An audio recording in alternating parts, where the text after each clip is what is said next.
kembali lagi dengan saya Rani Susanti dengan NIM 20017109. Pada kesempatan kali ini, saya akan menjelaskan tentang pertumbuhan dan perkembangan dialek yang mana merupakan salah satu topik yang terdapat pada mata kuliah dialektologi yang diampu oleh Dr. Siti Ainim Liusti, SPD M.Hub. Sebelum saya masuk untuk menjelaskan tentang pertumbuhan dan perkembangan dialektologi, terlebih dahulu saya akan menjelaskan apa itu dialek.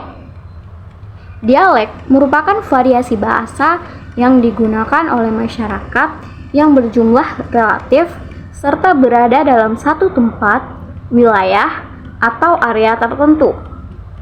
Nah, sederhananya, dialek ini merupakan logat atau bicara kedaerahan yang dimiliki oleh seseorang. Dialek satu daerah dengan dialek daerah lainnya itu berbeda-beda. Contohnya dialek Batak, dialek Jawa, dan dialek Melayu Palembang. Pertama, saya akan membahas mengenai pertumbuhan dialek. Pertumbuhan dialek artinya ialah timbul atau munculnya suatu dialek dan bertambah besar atau sempurna yang mengarah pada kemajuan.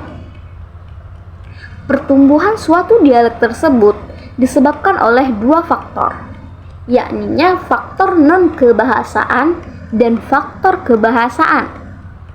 Nah, di samping itu, dialek ini juga timbul karena disebabkan oleh adanya hubungan dan keunggulan bahasa-bahasa yang terbawa oleh para penuturnya ketika terjadi perpindahan penduduk, penyerbuan, atau penjajahan suatu daerah atau bangsa.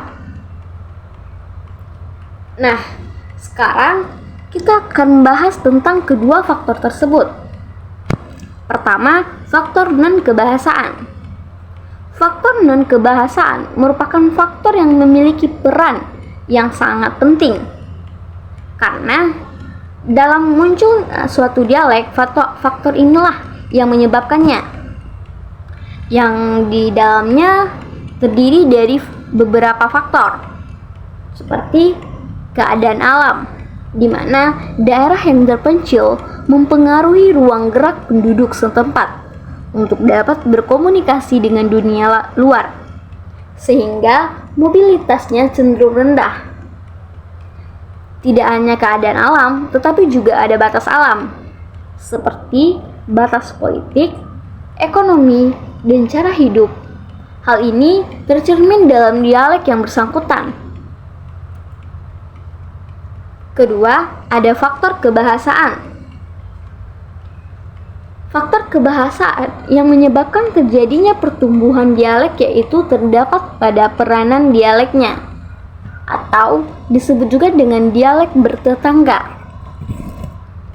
Proses inilah yang menentukan dalam tumbuhnya dialek. Hal tersebut dikarenakan adanya masuknya anasir kosakata, struktur, dan cara pengucapan atau pelafalan. Anasir kosakata ini terdiri dua unsur kata, yaitu anasir dan kosakata.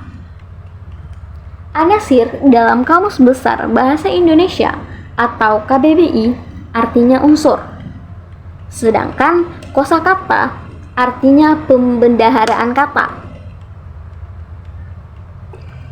Jadi, anasir kosakata berarti unsur perbendaharaan kata atau unsur kosakata dalam suatu bahasa atau dialek. Contohnya, kata maning untuk dialek Jawa Tengah, Jawa Tegal, dan kata maneh untuk dialek Jawa Bakunya, yang dalam bahasa Indonesianya artinya lagi. Nah, setelah kita memahami tentang pertumbuhan dialek, selanjutnya kita akan memahami tentang perkembangan dialek. Kembang artinya bertambah luas, menjadi besar, atau bertambah banyak. Jadi, perkembangan dialek artinya perluasan wilayah dan jumlah pemakai dialek. Perkembangan dialek ini pun dikelompokkan menjadi dua arah, yakninya perkembangan membaik dan perkembangan memburuk. Pertama, perkembangan baik. Perkembangan membaik ini terjadi jika dialek mengalami perluasan daerah dan jumlah penuturnya bertambah, sehingga dinobatkanlah sebagai bahasa baku atau dialek baku. Yang kedua, perkembangan memburuk.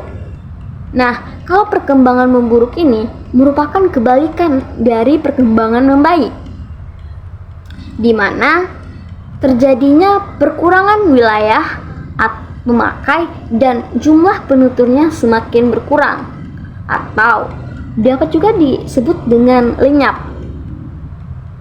di mana mulai hilangnya dialek daerah tersebut. Nah, kedua perkembangan tersebutlah yang mempengaruhi kedua perkembangan tersebut dipengaruhi nih oleh dua faktor luar bahasa. Oleh tiga faktor luar bahasa. Yang pertama, karena masuknya bahasa asing nasional atau bahasa baku daerah. Masuknya bahasa-bahasa ini masuk melalui saluran resmi maupun tidak resmi. Salah satunya yaitu melalui sekolah atau lembaga-lembaga. Kecenderungan menggunakan bahasa Indonesia sebagai bahasa pengantar di kelas. Ironisnya, siswa sekolah tersebut merasa asing ketika mengikuti pelajaran bahasa daerah. Dan ketika mereka diminta menjawab pertanyaan seputar bahasa daerah, mereka pun merasa tidak tahu gitu. Gejala inilah yang menunjukkan adanya pergeseran bahasa daerah oleh bahasa nasional. Yang kedua, ada faktor sosial. Dengan membaiknya taraf sosial dan taraf ekonomi masyarakat, kemungkinan memperoleh pendidikan yang lebih baik dan memperoleh kedudukan lebih baik pun menjadi lebih terbuka dan lebar. Dengan demikian, masyarakat akan berusaha mendapatkannya dengan meninggalkan kampung halaman atau desa untuk pergi ke kota yang lebih besar, atau di zaman sekarang kita menyebutnya dengan merantau. Nah, di kota tersebutlah mereka hidup dan bergaul dengan orang lain dengan menggunakan bahasa yang meninggalkan bahasa daerahnya, dan pada akhirnya lambat laun akan meninggalkan bahasa daerah apalagi dialeknya. Hal inilah yang merupakan pertanda semakin memburuknya keadaan bahasa daerah apalagi dialek. Yang terakhir ada karena faktor budaya. Pada saat sekarang ini, saluran budaya terjadi karena adanya surat kabar, TV, radio, buku, majalah, dan film.